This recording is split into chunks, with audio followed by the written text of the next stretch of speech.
बिस्मिल्लाहिर्रहमानिर्रहीम। तुमसे है पाकिस्तान में खुश आमदीद। मैं हूँ साजिद हुसैन। हमेशा की तरह मजबूत मुस्तहकम पाकिस्तान पर हम बात करते हैं कैसे मुल्क और मिल्लत की तामीर और तरक्की में हमने अपना किरदार अदा करना है। मौजूदा सियासी सूरत हाल में हमने देखा कि कल साबिक वजीर आजम यूसुफ रजा गिलानी ने अपनी पार्टी से इस्तीफा दिया और स्टेट बैंक तरमीमी बिल था वो हुकूमत ने पास करा लिया।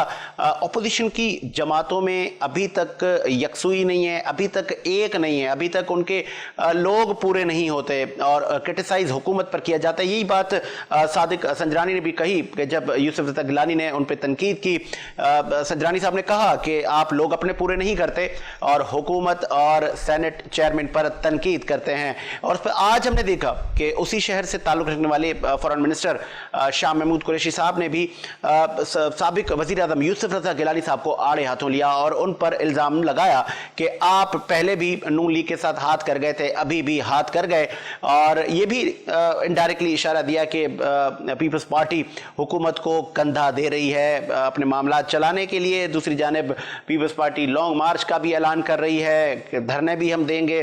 फिर हम जब सिंध में आते हैं तो सिंध में बल्दियाती जो तरमीम बिल था जिस पर आज एक तारीख साथ फैसला हुआ, साबिक chief justice of Pakistan justice Gulzar साहब ने आखिरी फैसला किया और उन्होंने भी हुकूमत सिंध को हिदायत दी है कि आइन की शिक 140A और 74 और 75 को भी कलअदम करार दिया है और 140A को नाफिज करने की तजवीज़ दी है। जिस पर सीएम सिंध मुराद अली शाह से जब नुमाइंदों ने पूछा तो उन्होंने कहा कि हमें अपील का हक है, हम इस फैसले को डिटेल से देखेंगे। और मजीद ये भी कहा कि क्या बल्दियाती नुमाइंदों को हम सीएम या वजीर आजम तो नहीं बना सकते। तो हमने तीसरी जानब देखा कि पाक सरजमीन पार्टी का धरना भी तीसरे रोज जारी है। क्या एक और धरना सिंध में पाक सरजमीन पार्टी ने दिया है इससे कबल और भी अपोजिशन की जमातें दीगर भी धरने दे चुकी हैं इस बल्दियाती एक्ट पर। आगे ऊंट किस करोड़ बैठेगा इस पर बात करेंगे। इस वक्त में ज्वाइन किया है पाकिस्तान पीपल्स पार्टी के नौजवान जियाले समद अब्रोही साहब ने। बहुत शुक्रिया मीर समद, क्या आप सुन सकते हैं? जी बहुत बहुत शुक्रिया। अस्सलाम वालेकुम। जी वालेकुम अस्सलाम। समद, अब क्या रह गया? अब तो लास्ट में चीफ जस्टिस गुलजार अहमद साहब जाते जाते एक तारीखी फैसला दे गए और वो आपको कह गए कि आप आइन की शिक 74 और 75 आपकी कलअदम है और आप आइन की शिक 145 को बहाल करें। तो अब तो वो जो अपोजिशन की जमातें थी, आपको नहीं लगता कि उनका जो मौकिफ था वो जीत गया और आप हार गए? हाँ, सबसे पहले तो साजिद भाई बहुत बहुत शुक्रिया।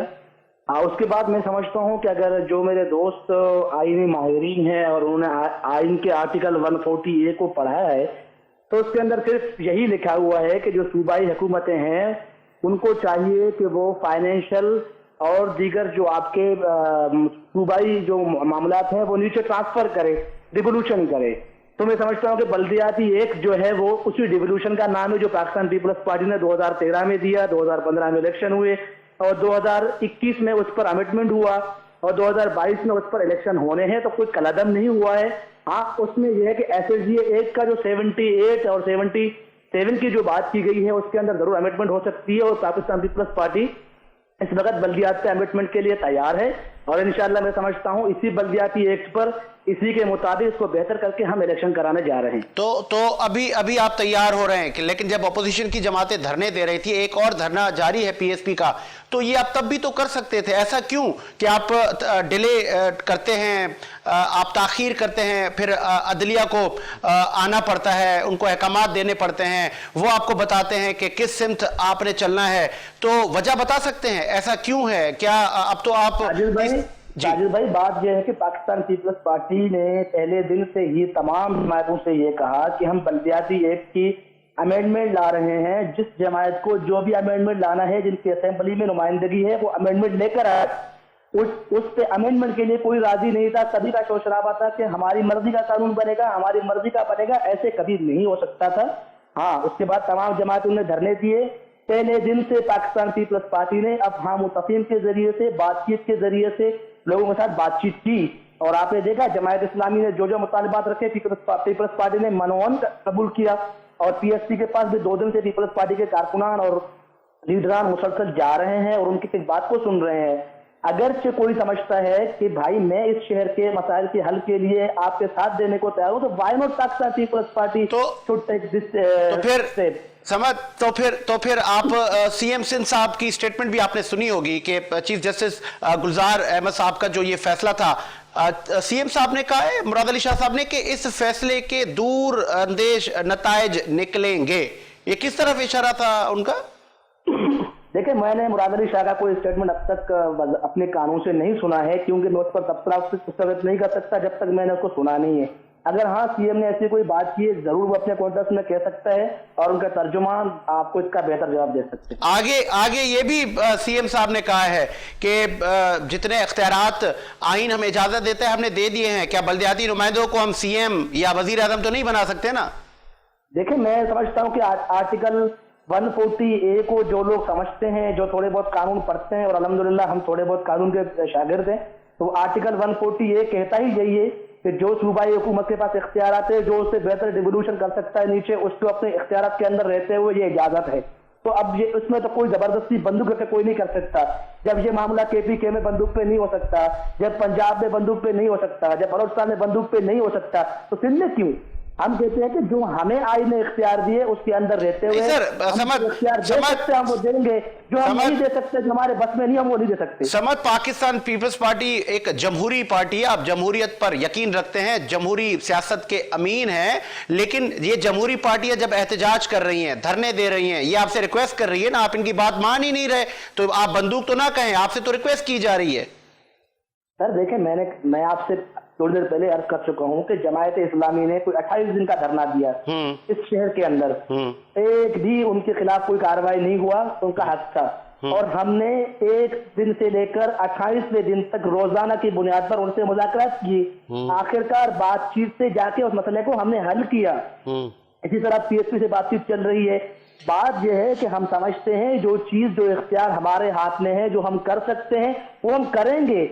पाकिस्तान पीपल्स पार्टी बेहद इस बात पे यकीन रखती है कि जितने भी पॉलिटिकल लोग हैं जो सियासी नजरियात रखते हैं, जो इस सूबे के लिए बेहतरी का सोचते हैं, ठीक है, समझ इस पे भी रोशनी डालिएगा।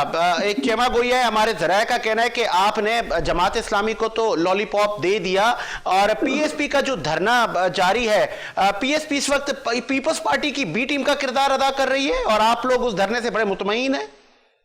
हमें तो इस बात से तो एक बात समझ नहीं आती कि जब जमायत इस्लामी से बातचीत के जरिए मामला हल होते हैं तो वो लॉलीपॉप, जब PSP हमारे साथ मिलकर बातचीत करने के लिए तैयार है तो वो हमारी B टीम। तो भाई इस मुल्क का क्या सबसे बेहतरीन जमायत पाकिस्तान तहरीक इंसाफ और MQM रह गए हैं? मसला यह है कि भाई इस शहर के लिए PSP की बात करे, MQM बात करे, PTI बात करे, जमात इस्लामी बात करे हैं, जो बात करेगा पीपल्स पार्टी उससे बात करेगी। पीपल्स पार्टी हुकूमत में है और हम समझते हैं कि हुकूमत में रहते हुए ये हमारी जिम्मेदारी है, हम तमाम लोगों के साथ बातचीत के जरिए शहर के मसाइल को बेहतर कर सकते हैं। क्या ऐसा नहीं है कि MQM पाकिस्तान का जोर तोड़ने के लिए PSP को मुतहरिक किया जा रहा है? देखिए, MQM पाकिस्तान बेचारों का जोर रहा किधर है? जो 20-22 सीटों से उठकर अभी अब 4 सीट पर आ गए हैं, उनका कोई जोर बाकी नहीं रहा, उनको तोड़ने की कोई जरूरत नहीं, वो पहले बहुत टूट चुके हैं। हाँ, मैं समझता हूँ उनको किसी किस्म की आपको तोड़ने की जरूरत नहीं है, उनको वक्त ने, खुदा ने और मकाफात अमल ने खुद तोड़ दी है। तो फिर अब जो आप पे तनकीद की जा रही है कि आपने पहले, आपके वज़रा ने जमात इस्लामी के धरने को कहा कि अगर आप 100 दिन भी धरना दे तो हमारे सर पे जू नहीं रहेंगे, फिर PSP का धरना भी जारी है, वो भी ठठरती सर्दी में वहां पे हजारों कारकुनान वहां पे धरना दे के बैठे हैं। तो अगर आपकी बातचीत चल रही है, अगर आपकी बात में वजन है, आप चाहते हैं कि इख्तियारात ग्रास रूट तक मुंतकिल हों, तो जाके इन धरने वालों को आप इनके साथ मुफाहमत करें, इनके मुतालबात माने, इनको घरों को भेजें, इन माओ बहनों को। फिर ये बेहिसी का मुजाहरा क्यों है? समझ, देखें, अगर इस तरह से चीजें एक दिन के अंदर हल होते इस मुल्क के अंदर, तो मैं समझता हूँ कि पाकिस्तान आज जहां खड़ा है वहां खड़ा नहीं होता। ये आप भी समझते हैं, मैं भी बेहतर समझता हूँ कि इस शहर के अंदर जब लोगों को नजर आता है आगे इलेक्शन होने, उन्होंने अपने वोट बैंक को ठीक करने के लिए, अपने कैंपेन को बढ़ाने के लिए ये टैक्टिक्स करते हैं। यही बातें जो जमायत इस्लामी ने 28वें दिन तस्लीम किया, यही बातें पहले दिन भी पीपल्स पार्टी ने तस्लीम किया था, लेकिन 28वें रोज जाके ये तस्लीम हो गए। हम भी यही कह रहे थे कि असाम और तकीम से बातचीत से जो मतलब पहले दिन हल हो सकता था वो 28 में क्यों? चले, तो हम ठीक है, कह रहे हैं कि आज ठीक है, पार्टी ने पीएसपी के जो जितने भी डिमांड है वो पहले दिन अपने सामने रखा है और उनको सामने अपनी चार्टर पेश कर चुके हैं। अब जब वो बातचीत के मूड में होंगे तो कर लेंगे उससे बैठ के बात। ठीक है समझ। लास्ट में मुझे बताइएगा, यूसुफ रजा गिलानी साबिक वजीर आजम, उन्होंने पार्टी से इस्तीफा दिया सेनेट में और काफी वो अफसरदा दिखाई दी है। फिर आज आपने देखा कि उसी हलके से मुल्तान से ताल्लुक रखने वाली फॉरेन मिनिस्टर शाह महमूद कुरैशी ने तनकीद की। ये इल्जाम आप पर बहुत बार लगाया गया है कि आप वफाकी हुकूमत को भी कंधा देते हैं, आप चाहते हैं कि वफाकी हुकूमत इसी तरह चलती रहे और ये जो आप एहतजाज और बाकी बात करते हैं ये आवाम की तवज्जो हटा रहे हैं। आप पर इल्जामात गिलानी साहब पर लगाए गए हैं कि वो खुद नहीं पहुंचे और स्टेट बैंक जो तरमीमी बिल था वो पास करने में आप लोगों ने हुकूमत की मदद की है। अच्छा देखिए साजिद भाई, यहाँ पे आपने दो बात देखी है। एक तो आप ये कह रहे हैं कि पीपल्स पार्टी ने हुकूमत की मदद की है, दूसरी तरफ आप ये कह रहे हैं कि शाह महमूद कुरैशी ने तनकीद की है। तो जब अगर हमने हुकूमत की मदद की हो तो शाह महमूद कुरैशी ने हमें हम पे तनकीद नहीं करना था। नहीं सर, उन्होंने तनकीद ये की है कि गिलानी फॉर सेल और नून लीग के साथ हाथ कर गए पीपल्स पार्टी वाले, हमारे साथ मिले हुए हैं। ऐसी बात नहीं है। यूसुफ रजा गिलानी एक असूल पसंद शख्सियत है और उन्होंने अपने स्पीच में सब कुछ बता दिया है कि अपोजिशन लीडर की हैसियत से मुझे रात को अगर 1 बजे मैसेज जाएगा तो मैं सुबह सवेरे मुल्तान से नहीं पहुंच सकता। सर 4 घंटे का रास्ता है समझ साहब। सर इंसान है, आपके और भी स्केड्यूल्स होते हैं और इसका मतलब ये नहीं होता कि आपको अगर कोई इतनी बड़ी इंपॉर्टेंट बिल लेकर आना है और 1 घंटे में बगैर डिबेट के पास करना है, कोई असूल भी होता है पार्लियामान का। इससे पहले पार्लियामान बिल आते हैं, एक हफ्ता उस पर डिबेट होता है, फिर जाके अप्रूव होते हैं। अब एक ही दिन में बिल आप लेकर आए, उसी दिन में आपने वोटिंग कराई, उसी दिन में कोई डिबेट नहीं हुआ, तो आप बेहतर समझते हैं कि इस मुल्क में पार्लियामान को कौन और कहां से चलवा रहा है। जिस मुल्क के अंदर जिस पार्लियामान का चेयरमैन, जिस सेनेट का चेयरमैन जो बाइख्तियार है, जो गैर जानिबदार है और वो खड़े होकर दूसरों के हक में वोट करवा रहा है और वो खुद वोट कर रहा है, आप बेहतर समझते हैं, मैं भी बेहतर समझता हूँ कि ये पाकिस्तान का पार्लियामेंट कहां से उसकी जो है कुंजी घुमाई जा रही है। समझ साहब तो सादिक सजरानी ने तो वो गेंद आपके कोर्ट में डाल दी कि वोट आप नहीं पूरे करते और आप चेयरमैन सेनेट पर और हुकूमत पर बिला वजह तनकीद करते हैं। अच्छा आप मुझे बताए ना, आप मुझे बताए कि जब वोट बराबर थे तो चेयरमैन सेनेट को किसने कहा था अपना वोट कास्ट करे? ये कहाँ लिखा हुआ होता है वो अपना वोट कास्ट कर सकते हो? वो तो कस्टोडियन ऑफ हाउस है, वो हाउस के सरबराह हैं, वो तमाम लोगों के लिए बराबरी के बुनियाद रखते हैं, तो वो जाके कैसे हुकूमत पर वोट दे सकते हैं? चलें ठीक है, बहुत शुक्रिया। टेक्निकल बात है ना, अगर इस पे डिबेट हो सकता है तो क्यों नहीं हो सकता है इस पे? ठीक है जी, बहुत शुक्रिया समद साहब, आपने पाकिस्तान पीपल्स पार्टी का मौक़िफ़ पेश किया। प्रोग्राम को मजीद आगे बढ़ाते हैं और दीगर शख्सियात को भी शामिल करते हैं। जी इस वक्त हमें ज्वाइन किया है पाक सरजमीन पार्टी के रहनुमा नादिर खिलजी साहब ने। खिलजी साहब खुश आमदीद कहेंगे शो में। बहुत शुक्रिया आपका। बताइएगा ये धरना कितने दिन जारी रहेगा और इस धरने पर कुछ स्टेक होल्डर क्रिटिसाइज भी कर रहे हैं कि आपके पास तो लोग ही नहीं है। नहीं, ये हमारे पास लोग कितने हैं ये तो आपने 30 तारीख को भी देखा और कल भी देखा, और बल्कि हमने क्या देखा, जिनसे हम निगोशिएशन कर रहे हैं, जिनके साथ हमारी बातचीत चल रही है, नासिर हुसैन शाह साहब, उन्होंने प्रेस को खुद बताया कि जितना बड़ा मजमा मुस्तफा कमाल ने इकट्ठा किया, इतना बड़ा मजमा आप कह रहे हैं कि मैंने जितनी भी एहतजाजी पार्टियां हैं किसी का एहतजाज इतना बड़ा नहीं देखा। तो खिलजी साहब खिलजी साहब सॉरी फॉर इंटरप्ट, तो ये तासुर और हमारे जराए बता रहे हैं कि आप इस वक्त पाकिस्तान पीपल्स पार्टी की बी टीम का किरदार अदा कर रहे हैं। पाकिस्तान पीपल्स पार्टी की बी टीम कहने वाले कहते रहे, लेकिन पाकिस्तान पीपल्स पार्टी जानती है कि जितनी टफ निगोशिएशन पाक जमीन पार्टी कर रही है, और पिछले 23 तारीख से जब इन लोग हमारे पास आए थे पाकिस्तान हाउस में, उस वक्त से जब हम लोग निगोशिएशन कर रहे हैं और जितने प्रॉपर तरीके से कर रहे हैं, यानी प्रॉपर तरीके का मतलब है कि हमने इनको हर चीज डॉक्यूमेंटेड दी है, हमने कोई जबानी बातचीत नहीं की है, ना हम इनसे जबानी बातचीत करने के ऊपर बिलीव करते हैं।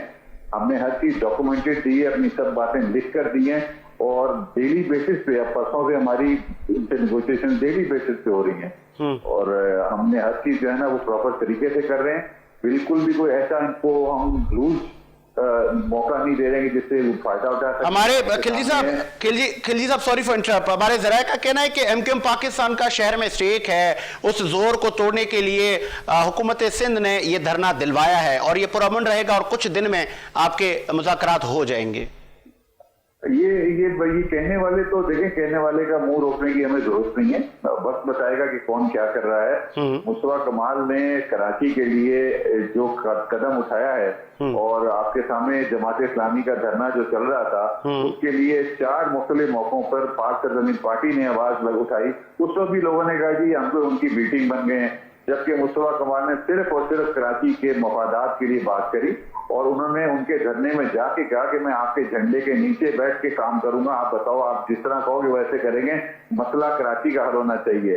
ये चीज अगर कोई समझे तो ये सिंसियरिटी शो करती है मुस्तफा कमाल की कि कराची के मामलात में, कराची के प्रॉब्लम्स को सॉल्व करने में वो शख्स कितना सिंसियर है। बाकी मुखालफिन तो मुखालफत बराए मुखालफत हमारे यहाँ एक रिवाज पड़ा हुआ है, लेकिन मुस्तफा कमाल ने अपने कंपेटिटर के झंडे के नीचे खड़े होकर बात, ठीक है, तो ठीक है, आपने गुज़िश्ता दिन वजीर इत्तलात सईद गनी साहब की भी स्टेटमेंट सुनी होगी। उनका ये कहना है कि ये पीएसपी ये क्या जमात है, ना कोई काउंसलर है ना कुछ और है, ये धरना दे के बैठ गए, अब हम हर किसी के तो मुतालबात नहीं मानेंगे, उनका तो कोई स्टेक ही नहीं है। बहुत स्टेटमेंट आ रही है, एक वजीर आप पे क्रिटिसाइज कर रहा है, दूसरा आपके धरने को अप्रिशिएट कर रहा है, तो ये किस तरफ जा रहा है, आवाम को क्या मैसेज जा रहा है खिलजी साहब? देखिए, सईद गनी ने ये बात जब करी थी उसके बाद उनको पब्लिक का रिएक्शन मिल गया था और यही वजह है कि वो जो भी उनकी टीम आती है तो वो हमारे पास नहीं आते सईद गनी साहब, बाकी वो वहां बैठ के कुछ भी कहते रहे। अगर हमारा वजन इतना ही कम था तो जो 30 तारीख हमारे धरने का पहला दिन था, उसी दिन नासिर हुसैन शाह साहब ना आ जाते हमारे पास, उसी दिन मुर्तजा वहाब साहब हमारे पास ना आ जाते, उसी दिन वकार मेहदी साहब हमारे पास ना आ जाते और उसके अगले दिन फिर उन लोगों ने मीटिंग करी।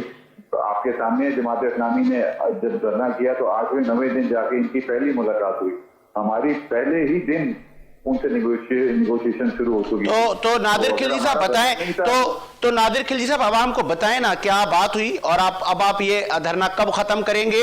आपने ये भी देखा कि आज एक तारीख की फैसला हुआ, chief justice Pakistan justice Gulzar साहब ने बता दिया है, सिंध हुकूमत को इंस्ट्रक्शन दे दी है, तो अब आप धरना खत्म करें जब अदलिया ने अब हिदायत दे दी है। मैं सिर्फ ये बात कहूंगा कि देखिए, अदलिया ने जो बात कही है वो उसके ऊपर अभी तक बिल पास हो जाए, उसके ऊपर अगर चीजें पीपल्स पार्टी की गवर्नमेंट इंप्लीमेंट कर दे, और उसके अलावा जो हमारी एक डिमांड है जो कि बिल्कुल जायज और इंतहाई जरूरी, यानी सबसे ज्यादा अहम डिमांड है, वो है provincial finance commission award. Provincial finance commission award के बगैर तमाम इख्तियारात का होना ना होना एक बराबर है। आप किसी काउंसलर को कहें कि भाई अपने इलाके की सड़क बनाओ, अपने इलाके की सीवरेज का सिस्टम सही करो, तो वो जब तक उसके पास वसाइल नहीं होंगे वो नहीं कर सकता।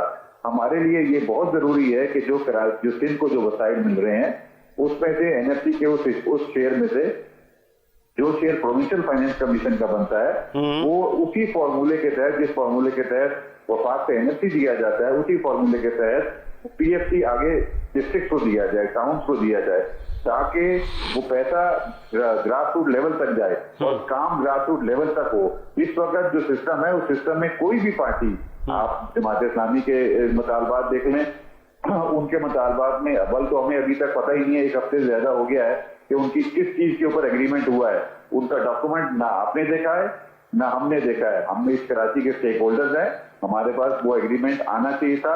वो एग्रीमेंट अगर रिटर्न एग्रीमेंट हुआ तो हमारे पास आना चाहिए था, चलें, ठीक है, नहीं आया, आपके पास नहीं आया, ठीक है। नादिर, इसमें सबसे अहम चीज सिर्फ मैं आपसे गुजारिश कर दूं, सबसे अहम चीज सारी निगोशिएशन में वो प्रोविंशियल फाइनेंस कमीशन अवार्ड का फॉर्मूला है। इस फॉर्मूले के बगैर सारी निगोशिएशन, सारे एग्रीमेंट, सब चीजें बेकार हैं। जब तक वसाइल नहीं होंगे कोई काउंसलर, कोई मेयर कुछ नहीं कर सकता, अपने इलाके की, अपने शहर की कोई खिदमत नहीं कर सकता। सबसे अहम चीज ये है। ठीक है नादिर खिलजी साहब, लास्ट में ये बताइएगा कि ये धरना कब खत्म हो रहा है? क्या हुकूमत ने कितने, आपको क्या लग रहा है कि कब बर्फ पिघलेगी? इसके लिए मैं कुछ कहना देखें बहुत मुश्किल है, क्योंकि जो बात हम कर रहे हैं प्रोविंशियल फाइनेंस कमीशन अवार्ड की, ये बात सिंध गवर्नमेंट से हम एक्सपेक्ट नहीं करते कि वो फौरन मान लेगी। ये पैसा है, ये वसाइल हैं, ये सारी जंग जो ये लोग लड़ते हैं, जो पूरे मुल्क का खजाना इन लोगों के पास जाता है, 56% ऑफ रेवेन्यू वो सूबों पे जाता है 18वीं तरमीम के बाद। अब वो 56% में से 25% सिंध में आता है। हर साल 1000 अरब रुपया एनएसपी के तहत इनको मिलता है। 200 अरब से ज्यादा पैसा इनको सूबे से मिलता है। ये 1200-1250 अरब रुपया हर साल इनको मिल रहा है, लेकिन वो पैसा कहाँ जा रहा है आप भी नहीं जानते, मैं भी नहीं जानता, कराची के अवाम, सिंध के अवाम, कोई भी नहीं जानता वो पैसा कहाँ जा रहा है। इस पैसे को हम ये कह दें कि नीचे ग्रास रूट लेवल तक दिया जाए, तो जो पैसा हमें आज तक पता ही नहीं चल रहा कहाँ जा रहा है, जो अपने सीने से लगा के बैठे हुए उस पैसे को, जो उस पैसे को कहाँ भेज रहे हैं हमें नहीं पता, आपको नहीं पता, वो पैसा वो नीचे फिल्टर नीचे करेंगे, नीचे के इदारों को देंगे, बल्दियाती इदारों को देंगे। ये इतना आसान नहीं है, लेकिन जब तक वो इस चीज के ऊपर हमें कंफर्म रिटर्न एग्रीमेंट हमारे साथ नहीं करेंगे, हम बैठे रहेंगे। अल्लाह का शुक्र है पीएसपी का कारकुन बहुत चार्ज है, परसों भी बहुत चार्ज था, कल भी बहुत चार्ज था, कल भी बहुत बड़ी तादाद में कारकुनान यहाँ मौजूद थे। और मुस्तफा भाई ने ये बात बिल्कुल वाज़ेह अल्फाज में बोली है कि जब तक ये हमारे मुतालबात पीएफसी से मुतालिक हमारे मुतालबात नहीं मानेंगे, हम बैठे हैं वो बैठे रहेंगे, कोई बात नहीं, अल्लाह मालिक है। ठीक है, बहुत शुक्रिया नादिर खिलजी साहब, आपने पाक सरजमीन पार्टी का मौक़िफ़ पेश किया। हम ब्रेक का कहा जा रहा है, एक ब्रेक लेते हैं, ब्रेक के बाद हाजिर होते हैं।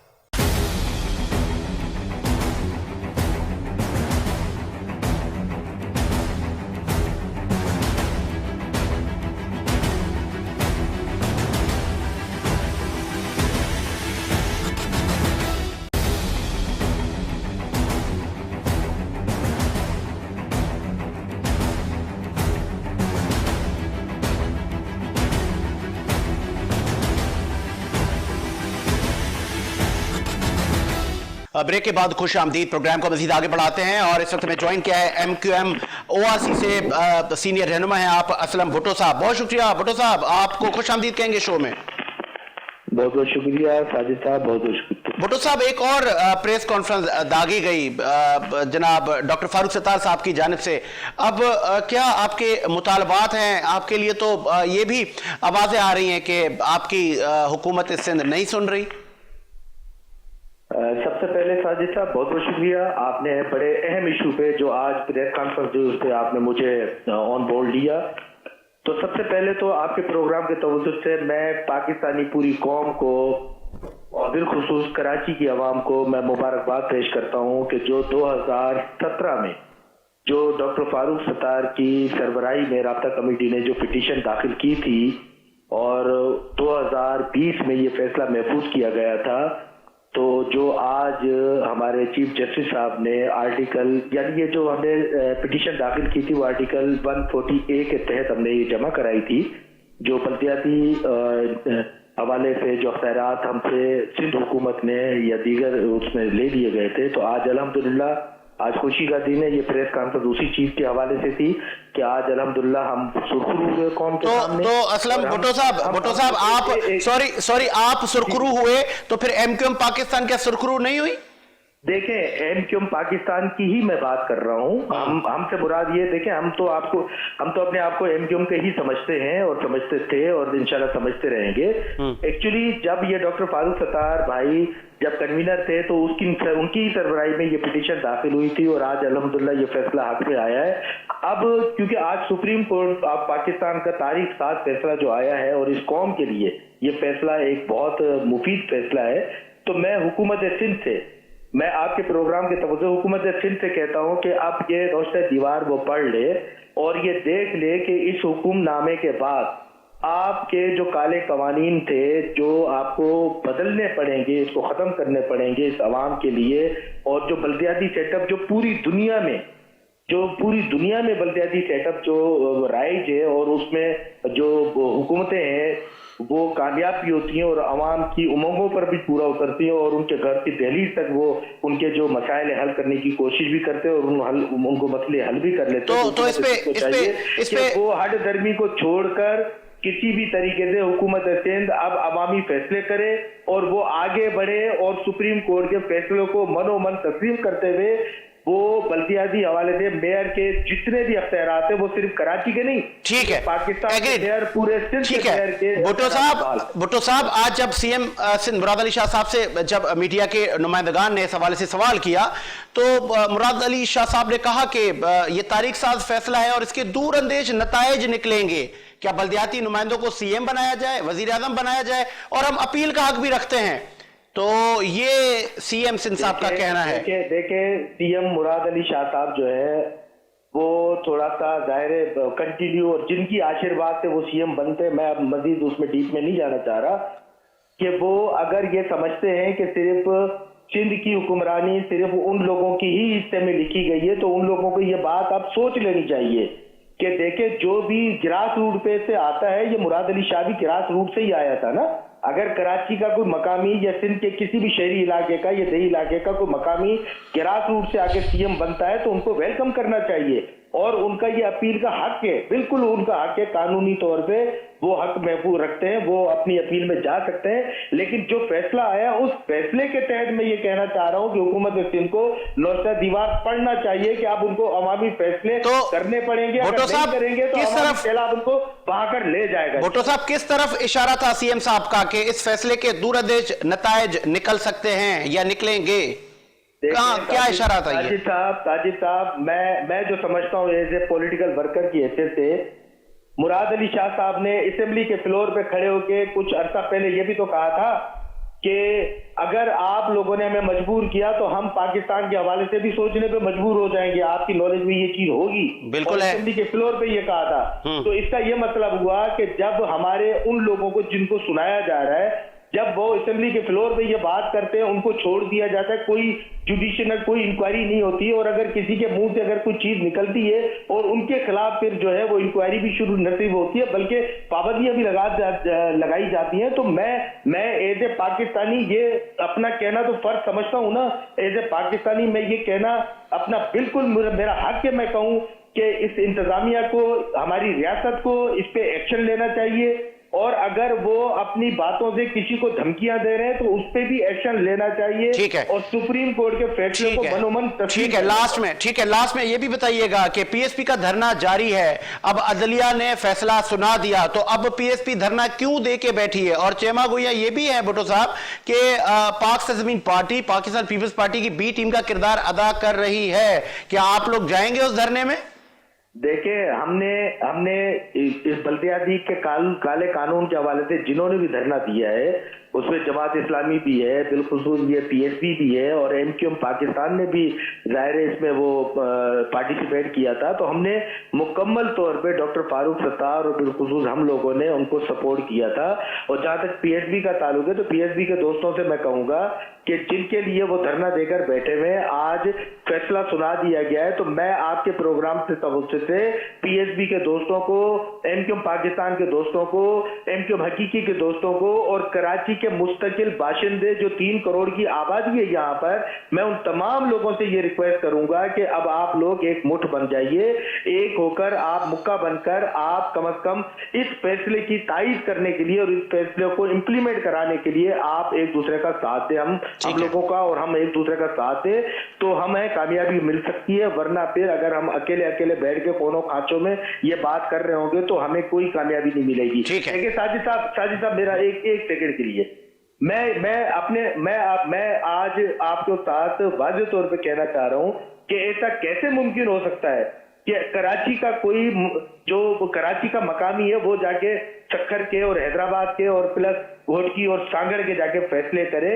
मैं इसी तरह से चाहता हूं कि कोई सक्खर लाड़काना घोटकी का बंदा बैठ के कराची के फैसले करे। देखें, हमें जब तक ग्रास रूट पे मकामी लोगों को अहमियत नहीं देंगे हमारे मसाइल हल नहीं होंगे। साजिद साहब, हमें मकामी लोगों को अहमियत देनी पड़ेगी। ये वक्त अब आ गया है और कामों का गिरी आंखें बंद करने से कि कोई मसाइल जो है ना वो खत्म नहीं हो जाया करते। आंखों में आंखें डाल के अब मसाइल को भी देखेंगे और मसाइल को हल करेंगे। ठीक है।